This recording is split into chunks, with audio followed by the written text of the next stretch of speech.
O último assunto da Idade Moderna é uma das maiores revoluções de todos os tempos. Estamos falando, é claro, da Revolução Francesa, que vai mudar muitas coisas na história da humanidade. Muitos padrões que temos até hoje vêm da Revolução Francesa, tá, gente? A gente tem aí a queda do absolutismo e a ascensão da representatividade popular. Vamos lá estudar esse conteúdo então? Bora que bora! Aí, Revolução Francesa, a queda da monarquia. Vamos lá, vamos lá. Primeira coisa que eu quero lembrar para vocês é que a gente já teve uma revolução burguesa 100 anos antes, né? Então as revoluções inglesas elas aconteceram 100 anos antes da Revolução Francesa e elas vão levar a vontade da burguesia ascendente ao poder, tá? A gente vai ter um rei marionete, que vai ser o Guilherme de Orange, né? E a gente vai ter aí o parlamento mandando em tudo e o rei apenas aceitando, sendo apenas o chefe de Estado, mas o chefe de governo, na verdade, seria então esse primeiro-ministro, que na época era o intérprete, né? O cara que fazia a conciliação entre o parlamento e o rei. Tranquilo, galera? Mas 100 anos depois, a França vai, né, ter aí a sua vez de começar uma revolução. Vamos entender primeiramente as etapas, né, para tu tá bem inteirado na situação da Revolução Francesa, né? A gente tem aí as fases, né, de Assembleia, Monarquia Constitucional, que aqui é quando a Revolução Francesa já acontece de fato, tá? A gente tem aí a Convenção, ou seja, a República, tá? A República Jacobina, que é a fase mais radical da Revolução Francesa, e posteriormente um diretório conservador composto pelos girondinos, tá?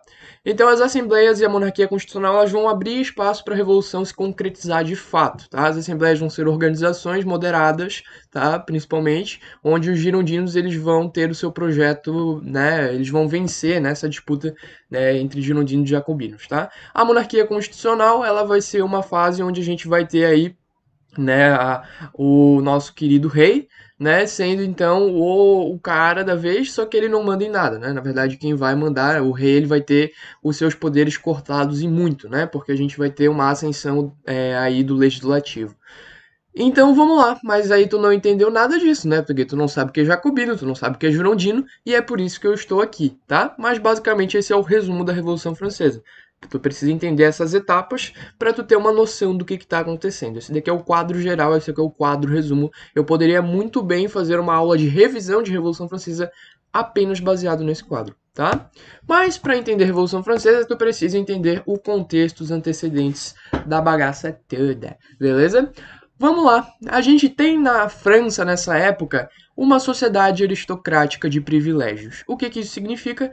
Isso significa que uma pequena parcela dessa sociedade, né, possui privilégios sobre a grande população, a grande massa, né, do povão, né? Então a gente vai ter aí uma sociedade aristocrática de privilégios, onde clero e nobreza possuem o privilégio de não pagarem impostos, né? E aí, né, nesse contexto de era borbônica de Luíses, do que isso quer dizer? Quer dizer que a gente tem aí, né, uma monarquia hereditária, né, da família da Casa Real de Bourbon, tá? E aí vão ser vários Luíses subsequentes, né? A gente teve aí o Luís XIV, que foi o rei Sol, o Luís XV e o seu filho Luís XVI, que é o rei da vez. Beleza? A gente vai ter uma organização da sociedade em estados sociais, né, que está sendo representado por esta pirâmide social à direita da minha cara feia, né? Então a gente tem o clero, né? O clero sendo o primeiro estado, a nobreza sendo o segundo estado e o povo sendo representado pelo terceiro estado, né? Reparem bem, né? Cadê o rei? O rei, na verdade, ele está aqui em cima. O rei é o sol, né? O rei, ele nem sequer consta na nossa pirâmide social por conta da sua importância e magnitude tão grande. Ele é o sol, né? Representado aí principalmente pelo Luís XIV, né? Que ele se denominou o rei sol, ele falou que o estado era ele, né? Então, essa característica do rei ser muito pouco humilde, né? Ele se considerar o estado, ele se considerar o sol, perdurou até o século XVIII, tá, galera?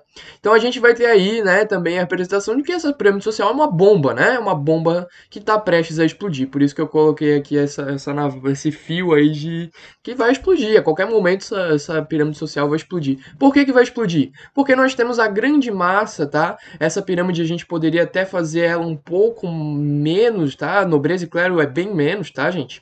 O servo, burguesia, camponês, sans-culotte e cordelier ocupam um espaço muito maior da sociedade. sociedade, tá? Que basicamente essa galera toda aqui paga os impostos e sustentam o primeiro e o segundo estado, beleza? Então essa imagem aqui representa muito bem, né, um servo aqui, ou um sans-culotte, carregando, né, o clero e a nobreza nas suas costas, beleza? A gente tem aí servos, que é a galera, né, que ainda tem um regime quase que semi-feudal, tá? No interior da França, não nas cidades, mas no interior os títulos nobiliárquicos da nobreza ainda comandam em um sistema quase que de feudalismo, tá? No interior, então a gente tem os condes, os duques, eles tendo essa relação de servidão, né, com essa galera aí que vai trabalhar para eles.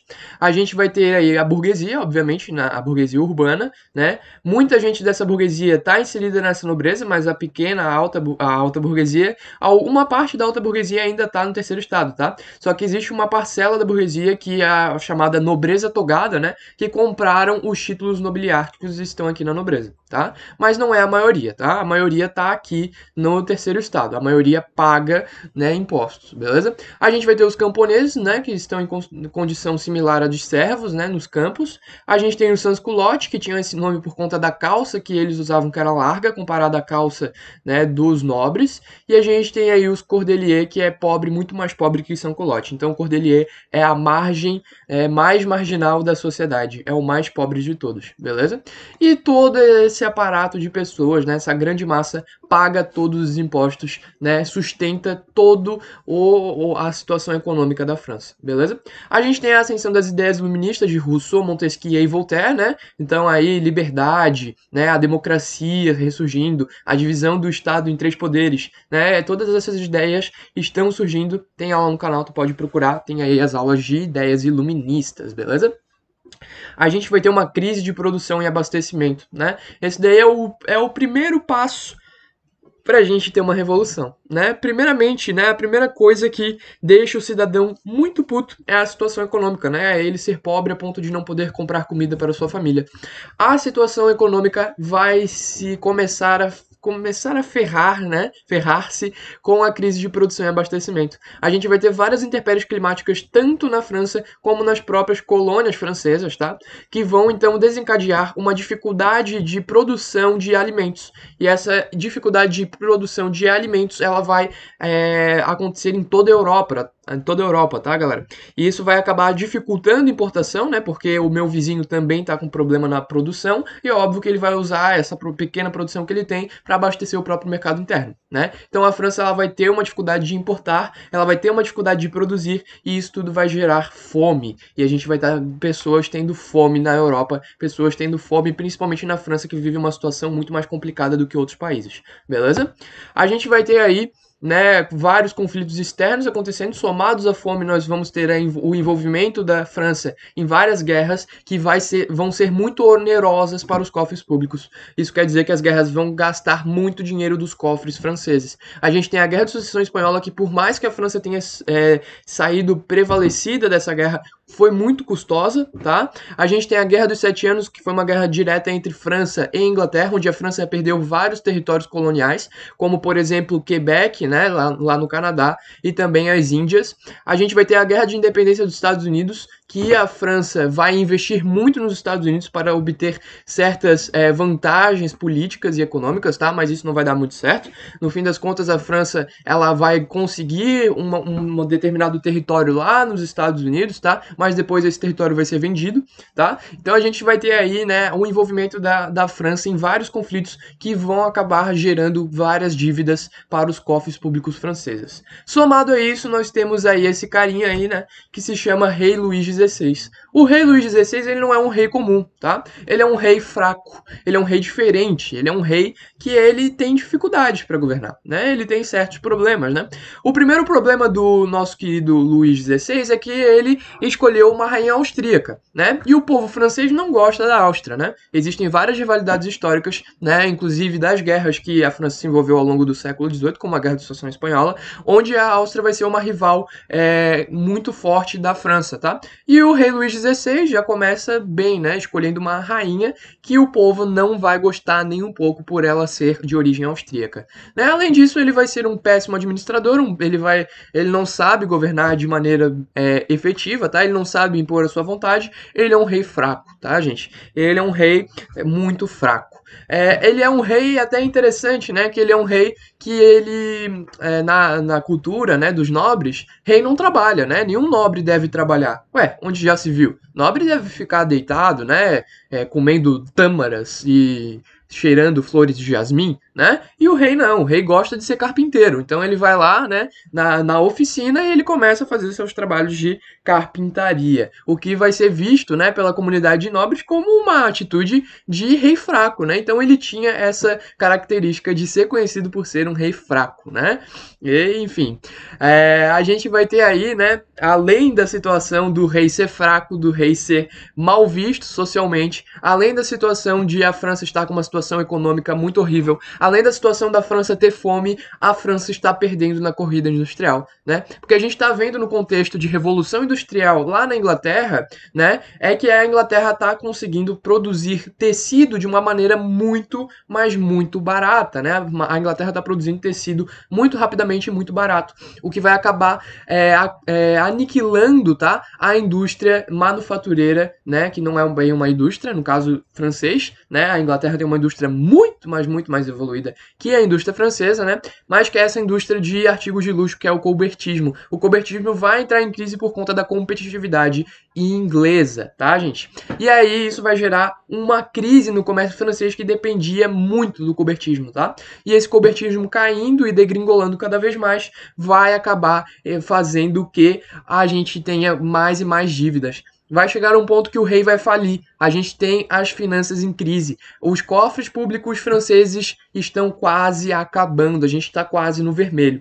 Além disso, né, o nosso rei ele vai ter muito gastos, né? A nobreza ela é muito onerosa. Então, a nobreza vai gastar com artigos de luxo. A nobreza vai gastar com a construção de palácios, né? Como por exemplo o Palácio de Versalhes, né? Afastado de Paris para ter esse afastamento do povo entre o povão e a nobreza, tá? Então esse palácio ele vai ser construído em Versalhes, um palácio super luxuoso que vai ter muitos gastos do cofre público. A gente vai ter gastos com outras coisas superficiais, como perfumes, né, tapetes, enfim, coisa que nobre gosta, mais que o povo que banca, né, e a gente tem aí esse gasto, né, que não é um gasto pessoal, é um gasto que vai direto para os cofres públicos, beleza? A gente tem, então, perda de colônias, né, como eu já falei na Guerra dos 7 Anos para a Inglaterra, né, como a Índia e o Canadá. A gente vai ter a dívida externa subindo cada vez mais, né, a juros altíssimos. A comida tá cara, né, os juros eles vão subir por quê? Porque a gente precisa tirar o dinheiro de algum lugar, então a gente vai aumentar os juros que a população tem que pagar. A comida é cara, o povo começa a comer menos, o povo começa a ter fome. A gente tem um contexto de desigualdade social, onde os nobres conseguem comer, porque eles são nobres, né, e eles têm privilégios, né.